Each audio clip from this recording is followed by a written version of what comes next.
The auctioneer froze the second he saw my painting. His face went pale, and he slammed his hand on the microphone. "Stop the auction. Right now." I thought he was talking about something minor, but then he pointed directly at my painting and whispered, "This was stolen 32 years ago." My stomach dropped. I had bought it from my late father's storage room, believing it was nothing more than an old family painting. Before I could speak, the man who had just bid $80,000 suddenly grabbed his coat and headed for the exit. That was when I knew this wasn't about art. If stories about family betrayal keep you watching, subscribe to Family Betrayal, because what happened next still gives me chills.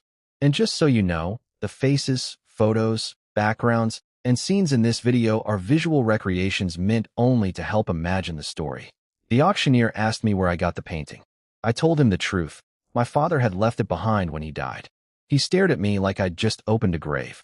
Then he turned the painting around and showed me a tiny mark burned into the wooden frame. "This mark belongs to a private collection that disappeared in 1994, he said. I felt confused. My father had never mentioned any collection. Then the auctioneer quietly asked, "What was your father's full name?" I answered. He stepped backward. "Oh God," he whispered. "Your father wasn't the owner of this painting. He was one of the men searching for it." I still remember the silence that followed. I couldn't breathe after hearing that. My father had always been the quietest man I knew. He worked, paid his bills, and never talked about his past. Yet this stranger was telling me he had been connected to a stolen art collection. I wanted to defend my father, but something inside me remembered the locked room in our old house, the room he never let me enter. The auctioneer examined the frame again and found a second mark hidden beneath the canvas. He called an old investigator he trusted. While we waited, the man who had tried to leave returned with two other people. They claimed they were there to collect the painting for the buyer, but the auctioneer refused to hand it over. Then one of them looked at me and said, "You don't know what your father left you." That sentence terrified me more than any threat could have. I asked what they meant, but they walked away. The investigator arrived 20 minutes later and brought an old photograph. In it were several men standing beside the same painting. One of them was my father. My hands began shaking. I realized he had lied to me for years. But the investigator noticed something strange in the photograph. A small symbol on the wall matched the symbol hidden inside my painting. He looked at me and said, "This wasn't just stolen art. It was used to hide records."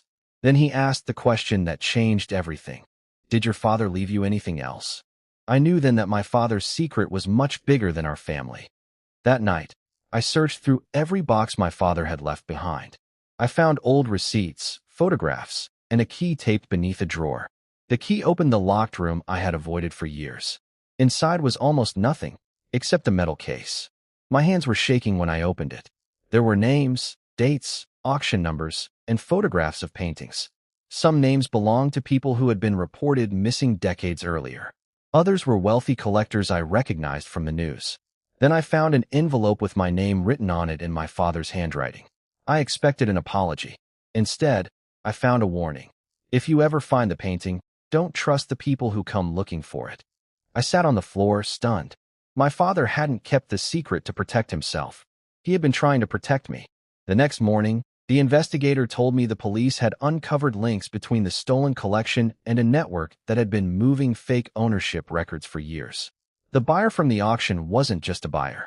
He was connected to the network. Suddenly, the painting was evidence. I wanted to hand everything over immediately, but then I discovered one final page in my father's file. It contained a date only 3 days away and the name of the auction house. I realized the auction hadn't been a coincidence. Someone had known the painting would appear, and someone had been waiting for me to bring it there. For the first time, I wondered whether he had planned for me to find it. The police quietly secured the painting, and the auction house became the center of an investigation. The buyer was questioned, and records were seized. What shocked me most was learning that my father had spent years collecting evidence against the same people who had once stolen the artwork. He couldn't expose them without putting our family at risk, so he hid the proof and waited. The painting was his final piece of evidence. That was why he stayed silent. For the first time, I understood the fear behind all those locked doors and unanswered questions. I had spent years angry at my father for keeping secrets. Now I finally understood that some secrets are carried out of love, not betrayal. The network was eventually exposed, and the stolen collection became evidence that helped investigators connect the entire operation. I donated the painting to a museum after the case. My father left me many unanswered questions, but he also left me the truth. I learned something that changed the way I see every family secret. Betrayal isn't always loud, and silence doesn't always mean guilt. Sometimes the person you think was hiding something from you is actually trying to shield you from the truth until you are strong enough to face it. I wish I had understood that before my father died. If you were in my place, would you have trusted the auctioneer or walked away? Tell me in the comments, share this story with your family, and subscribe to Family Betrayal.